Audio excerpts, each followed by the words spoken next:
नमस्कार, आपण पाहत आहात एन मराठी न्यूज। अजितदादांचा विमान अपघात प्रकरणात मोठं ट्विस्ट। देवेंद्र फडणवीस ऍक्शन मध्ये सीबीआय तपास होणार का? पाहुयात सविस्तर। अध्यक्ष महोदय, सीएम साहेबांनी अजितदादांच्या विषयाबद्दल बोलत असताना सकारात्मक उत्तर दिलेले ते 100% अजितदादांना न्याय देण्याचा प्रयत्न करतील, सगळ्यांना विश्वास आहे। आणि तुम्ही बघितलं असेल ना, त्यांनी ना आम्ही कुठंच त्या बाबतीत राजकारण केलेलं नाही। ते बोलत असताना एडीआर बद्दल ते बोलले। मला फक्त सीएम साहेबांना एवढंच सांगायचं आहे, ललिता कुमारीचा रेफरन्स तुम्ही त्या ठिकाणी दिलाच होता, पण Amit Kumar versus union of India and others याच्यामध्ये आपण जर बघितलं तर एडीआर झाला असेल तरी सुद्धा आपल्याला एफआयआर करता येतो। त्यामुळे हा एक विषय अतिशय महत्त्वाचा आहे। त्याच्याचबरोबर अध्यक्ष महोदय, मगाशी बोलत असताना मी राहुल गांधीजींना भेटलो। राहुल गांधीजींना भेटल्यानंतर तिथं डिटेलमध्ये चर्चा झाली। चर्चा होत असताना एफआयआर हा महाराष्ट्रात घेतला जात नाही असं मी त्या ठिकाणी बोलून गेलो। ते बोलत असताना त्यांनी फक्त एवढंच सांगितलं होतं की जहाँ पे न्याय मिलेगा वहाँ पे जाके आप एफआयआर करो। त्यांनी कुठल्याही राज्याचं नाव घेतलेलं नाही। आणि मग तिथं गवई साहेबांचा विषय जेव्हा झाला होता, म्हणजे सुप्रीम कोर्टचे प्रमुख, आपल्याला त्यांच्याबद्दलचा आदर आहे, त्यांच्यावर कुणीतरी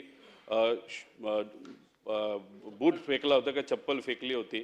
महाराष्ट्रात अनेक लोकांना त्या बाबतीतलं 0 एफआयआर करायचं होतं, पण महाराष्ट्रात तसं काही घडलं नाही। कर्नाटकात तो 0 एफआयआर झाला, म्हणून ती गोष्ट बघून मी कर्नाटकात गेलो, कारण मी इथं प्रयत्न करून माझा झाला होता।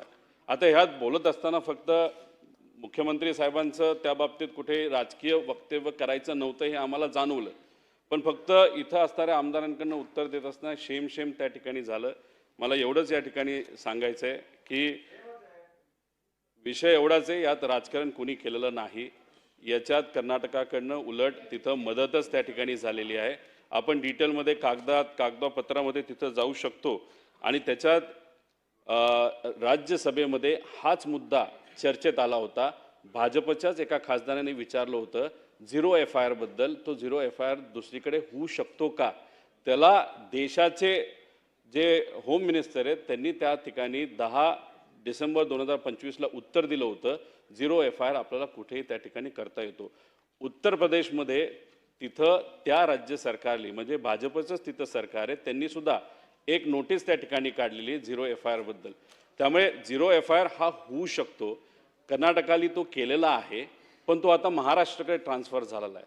म्हणजे इन्व्हेस्टिगेशन ते करू शकत नाहीत, एफआयआर करू शकतात, इन्व्हेस्टिगेशन मात्र महाराष्ट्र सरकार नाहीतर महाराष्ट्र पोलीस प्रशासन करेल, चांगलंच करेल असा आमचा विश्वास आहे। फक्त कुठेही त्या ठिकाणी कन्फ्युजन नसावं एवढीच विनंती या ठिकाणी आमच्या सगळ्यांची। आणि फक्त सीएम साहेब, अजून एक आपण म्हणालात की आपण अमित शाह साहेबांबरोबर तुमची चर्चा झाली, मी तुम्हाला जे पत्र दिलं होतं तेही तुम्ही त्यांना दिलं, त्यासाठी मी आधी आभार व्यक्त केलेत, आत्तासुद्धा आभार व्यक्त करतो। फक्त आपण बोलत असताना तिथं कुठंतरी सीबीआय बद्दल सुद्धा तुम्ही म्हणाला की एक रिपोर्ट येऊ द्या आणि मग आपण त्याबद्दल करू। पण काय होतंय, AIBचा जर आपण इतिहास बघितला तो 2 वर्ष 3 वर्ष रिपोर्टच येत नाहीत, फायनल रिपोर्ट। आणि त्याच्यासाठी जर आपण सीबीआय इन्क्वायरी थांबवणार असू, नाहीतर CID पण म्हणते AIBचा रिपोर्ट येऊ द्या, AIBचा आजपर्यंत कधीच तिथं रिपोर्ट हा वेळेवर आलेला नाही। त्यामुळे एकतर तुम्ही थोडासा पुढाकार घेऊन तुम्ही घेऊ शकता, तर सीबीआय इन्क्वायरी लगेचच आपल्या रिपोर्टवर नाहीतर आपण सांगण्यावरनं ती सुरू त्या ठिकाणी होणार, कारण ती क्रिमिनल इन्व्हेस्टिगेशन आहे।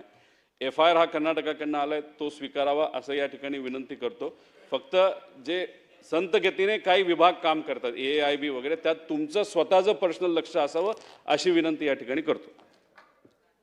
माननीय अध्यक्ष महोदय, सन्माननीय रोहित पवारजींनी जो विषय सांगितला, मुळामध्ये 0 एफआयआर आपणही स्वीकारतोच। महाराष्ट्रामध्ये BNSचा कायदा आल्यानंतर 0 एफआयआर ही व्यवस्था आपण उभी केली, पण त्या कायद्यामध्येच आपण बघा किंवा त्या संदर्भातलं जे विश्लेषण झालं आहे त्यात की 0 एफआयआरची व्यवस्था का केली, तर विक्टिम हा ज्यावेळेस त्या पोलीस स्टेशनला पोचू शकत नसेल तर जो ज्या पोलीस स्टेशनला असेल त्या ठिकाणी आपण 0 एफआयआर घेतो। दुसरं, आपण जे अमित कुमार यांच्या केसचं सांगितलं, मुळामध्ये तो प्रश्नच नाही आहे। प्रश्न एवढाच आहे की एफआयआर करा किंवा ADR करा, चौकशी तीच होणार आहे। या संदर्भात चौकशीचं निष्पन्न जे आहे ते आरोपपत्रात दाखल होतं आणि आरोपपत्र महत्त्वाचं असतं. त्यामुळे आता समजा कर्नाटकाने आपल्याला तो पाठवला असेल, आला असेल आपल्याकडे, आपण ADRलाच तो अटॅच होईल आणि त्याची काही स्वतंत्र चौकशी नसते. ADRची आणि त्याची चौकशी एकच आहे, वेगळी चौकशी नाही आहे.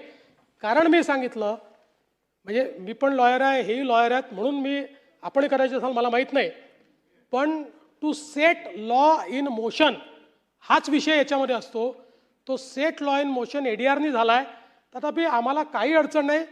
तो कर्नाटकने पाठवला असेल तर तोही CIDकडे आम्ही वर्ग करू आणि त्या संदर्भात ही चौकशी आम्ही पूर्ण करू. अध्यक्ष महोदय, आम्ही जाणारच आहोत. मी पुढच्या आठवड्यामध्ये माननीय गृहमंत्र्यांची वेळ घेणार आहे आणि त्यावेळेस त्यांच्या पाठीमागे लागून हे जे काही बाकी विषय मांडलेले आहेत ते क्लिअर करून घेऊ. चला.